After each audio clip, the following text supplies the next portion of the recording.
imagine que o primeiro resistor é menos 2 volts, tá? 12 menos 2. E aí o próximo é menos 4. Então, 12 menos 2, 10. 10 menos 4, 6. E aí o terceiro seja 6. Então, no terceiro já zera. Por que isso?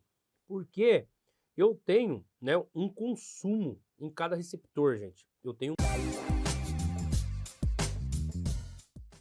Olá pessoal, sejam todos muito bem-vindos à Engenharia Aplicada em Campo, o nosso canal de distribuição, de propagação de conhecimento técnico e de engenharia aqui do grupo da AP Engenharia. Hoje nós vamos falar sobre Lei de Kirchhoff, primeira e segunda lei, lei dos nós e lei das malhas. Vamos lá? Pessoal, como eu sempre digo a vocês, tá? A gente faz prática, mas é muito importante vocês aprenderem um conceito, tá? Para fixar, para você estar fazendo a prática consciente do que está acontecendo ali dentro dos condutores, dentro do circuito, tá? Até mesmo por segurança, para você saber os perigos, os riscos que há trabalhar com eletricidade. Então, eu tenho, né, a responsabilidade de passar o conhecimento a vocês, mas com segurança, alertando do que pode acontecer para você mitigar os riscos aí, utilizar EPI, utilizar os procedimentos de loto, fazer tudo que está na NR10, tá? Respeitar a NBR 5410, que é, né, a norma brasileira aí da IBNT para instalações de baixa tensão. Então você tem que ter o conhecimento de tudo isso. E hoje nós vamos falar sobre a lei de Kirchhoff para você fazer análise de circuito. Aí você vai entender, né, as leis dos nós, que é a corrente que chega até um ponto, até um nó, é igual à corrente que sai, tá? A somatória da corrente que chega é igual à somatória da que sai. E as malhas, tá? A segunda lei de Kirchhoff se aplica às malhas, tá? E, gente, vocês vão entender agora aquele conceito que a gente viu lá atrás de grandezas elétricas, que a corrente num circuito em série, ela é a mesma, tá? Para qualquer componente. Já a tensão, ela tem uma queda de tensão por componente. E, né, num circuito paralelo, a tensão é a mesma para qualquer componente e a corrente se divide para cada componente, tá bom? Então vocês vão entender aqui, na primeira e na segunda lei, vão entender isso que eu falei lá atrás nas grandezas elétricas. Vamos lá? Então, pessoal, vamos falar um pouquinho sobre lei de Kirchhoff, tá? A primeira lei de Kirchhoff é a lei dos nós, tá? Corrente, então, somatória das correntes que chegam a um nó é igual à somatória das correntes que saem desse nó. E a lei das malhas, né? A lei das malhas, a somatória de todas as tensões de um circuito, de uma malha, é igual a zero. Por que é igual a zero, gente? Porque eu tenho a tensão, né, em que a tensão da minha fonte, vamos dizer que ela é positiva, tá? Então eu tenho lá mais 12 volts. E aí eu tenho cada receptor na minha malha, cada receptor ele vai ter uma queda de tensão, tá? Cada receptor ali da minha malha que está em série. Então, essa tensão que tem a queda de tensão, ela é negativa. Imagine assim, ela é negativa, né? E aí vai, por exemplo, 12, imagine que o primeiro resistor é menos 2 volts, tá? 12 menos 2. E aí o próximo é menos 4. Então, 12 menos 2, 10. 10 menos 4, 6. E aí o terceiro seja 6. Então, no terceiro já zera. Por que isso? Porque eu tenho, né, um consumo em cada receptor, gente. Eu tenho um consumo de corrente, né? O que é a potência elétrica? A potência elétrica, no monofásico, ela é corrente vezes tensão, não é isso? Corrente vezes tensão. Toda vez que eu ligo um dispositivo na tomada, eu tenho um consumo dessa potência elétrica, tá? Por isso que eu tenho queda de tensão em cada receptor, em cada resistor, em um circuito normal aí. Importante você ter isso em mente. Fala, pô, por que eu tenho queda de tensão? Eu tenho um circuito em série, a corrente é a mesma, né?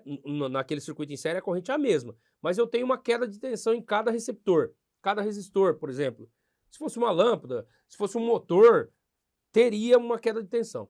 Por que eu tenho? Porque, gente, eu tenho um consumo. Esse resistor, ele está aquecendo, ele está gerando alguma coisa ali, a resistência que tem ali, ela está gerando um consumo, tá, de energia. Esse consumo é de potência, e a potência é tensão vezes a corrente. Se a corrente se mantém a mesma, quem que vai cair? A tensão, tá? A explicação é básica, assim. Se você imaginar pelo consumo de potência elétrica, né? O que eu falei para vocês lá nas grandezas elétricas, né? Quando eu tenho uma conversão de energia. Então, eu tenho uma conversão de energia elétrica em energia luminosa, não tenho? Na lâmpada. Eu tenho uma conversão de energia elétrica em energia mecânica, né? Na ponta do eixo do motor. Então, energia elétrica vira eletromagnetismo dentro do motor, na ponta do eixo sai energia mecânica. Essa conversão, eu tenho um consumo de potência. O consumo na sua casa, a companhia mede por quilowatt-hora. Quilowatt, potência, unidade de potência. Então, tudo isso você vai entender porque eu tenho, né, as somatórias das tensões em um circuito é igual a zero. Porque o fornecimento é positivo e o consumo é negativo, tá bom? Grava isso. Então vamos lá. As leis de Kirchhoff. Então a primeira lei é do nó, a segunda das malhas, tá? A primeira é corrente, então a corrente que chega num ponto, a somatória das correntes que chega num ponto é igual à somatória da que sai. E a lei das malhas, numa malha em que eu tenho uma fonte e receptores, a somatória das tensões é igual a zero, tá bom? Então vamos lá, ó. Então, o que eu falei, né? As leis de Kirchhoff são ferramentas fundamentais na análise de circuitos elétricos, permitindo calcular as correntes e tensões em diferentes pontos de um circuito. Elas são baseadas em dois princípios de conservação: a conservação da carga elétrica, primeira lei, e a conservação da energia, segunda lei, tá bom? Então vamos lá. Então, a primeira lei, tá? Que é baseado na carga elétrica, conservação da carga elétrica. Então, o que vai acontecer? Lei dos nós. A somatória das correntes que chegam em um nó é igual à somatória das que saem de um nó. Então, se eu vou convencionar, gente, eu vou convencionar, tá? É uma convenção. Todas as correntes que chegam até um ponto, elas são positivas. E as que saem, negativas. Então, eu vou ter I1 e I2 que está chegando positivo. Então, I1 mais I2, tá? Menos I3, I4 e I5, tá, gente? Então, isso é igual a zero. Por quê? Porque se eu acabei de falar que a somatória das correntes que chegam ao nó são iguais às que saem, se eu pegar uma menos a outra, é para dar zero, tá? Tem que dar zero. Então, essa é a primeira lei, tá? A segunda lei, se eu pegar as tensões aqui dessa malha, tá? VAB mais VBC mais... Se eu pegar, ela tem que dar zero. A somatória das tensões tem que dar zero, tá bom? Então, vamos lá. Primeira lei, lei dos nós. O que ela diz? A soma algébrica das correntes que entram em um nó de um circuito é igual à soma algébrica das correntes que saem de um nó. Interpretação física, tá? A carga elétrica não pode ser criada nem destruída em um nó, né? Lei da conservação da energia, tá? Então, é apenas transferida de um ramo para outro. É claro, gente, eu sempre tenho no condutor algo que se perde por efeito Joule, por temperatura, né? Tenho a resistência, mas, no geral, para cálculo algébrico, ela se mantém, tá bom? Então, a expressão é a somatória das entrantes é igual à somatória das saintes, tá bom? Um exemplo, tá? Imagine, tá? Em um nó com uma encruzilhada. Então, a quantidade de carros que entram na encruzilhada deve ser igual à quantidade que saem da encruzilhada. Então, né, num cruzamento. Então, a somatória dos carros que chegam é igual à somatória do que sai. Não fica nenhum carro acumulado ali no nó, tá? Não tem esse acúmulo no nó. É igual à corrente elétrica, tá? Aqui tem um exemplo aqui bem simples, tem um nó, tá? E o que é um nó, gente? Um nó é aqui, ó, e um tá chegando aqui em cima. Tem um nó, tá? Tenho derivações aqui, ó, é uma bifurcação. Então, sai I1 e sai I3. Então, I1 é igual I2 mais I3, tá bom? Se eu passar para o outro lado, vai dar negativo, né? Vai dar negativo, a somatória vai dar zero. Segunda lei de Kirchhoff, lei das malhas. O que ela diz? A soma algébrica das tensões em uma malha fechada de um circuito é igual a zero. Então, interpretação física. A energia elétrica é conservada em um circuito fechado. A tensão fornecida por uma fonte, olha lá, a tensão fornecida por uma fonte é igual à soma das quedas de tensão nos elementos resistivos, tá, gente? Então, o que a gente vai ver aqui, ó? Então, a expressão da matemática é a somatória das tensões é igual a zero. Exemplo, imagine uma malha com circuito fechado. Ao percorrer a malha, a tensão aumenta e diminui em diferentes componentes, mas ao retornar ao ponto de partida, a variação da tensão é nula, tá? Então, vamos aqui, ó. Aqui eu nem vou falar da malha 3, tá, gente? Vou falar da malha 1 e 2. A malha 3, vamos falar, vai. A malha 3, gente, seria essa fonte de tensão com R1 e R3, tá? Essa malha externa aqui, ó, a malha 3. A malha 1 é a malha de R1 com R2. A malha 2, R2 com R3, tá? Essa malha aqui, ó, tá bom? Então, a somatória de todas essas malhas, tá? Com a tensão aqui, quer dizer, a queda de tensão que eu tenho no R1, no R2 e no R3 é igual à tensão fornecida pela fonte. E aí eu caio naquela lá que, né, a tensão fornecida pela fonte a gente convenciona como positivo e a queda de tensão em cada resistor ou em cada receptor, ela é negativa, tá bom? Então, aplicações das leis de Kirchhoff.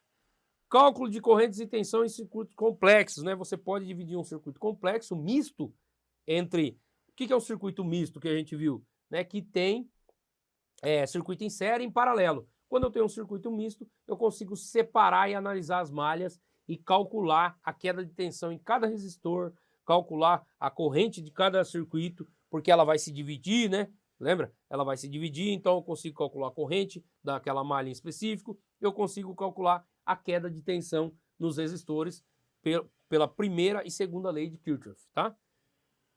Então, as leis de Kirchhoff são utilizadas em conjunto com a lei de Ohm para resolver circuitos em múltiplas fontes de tensão e resistores.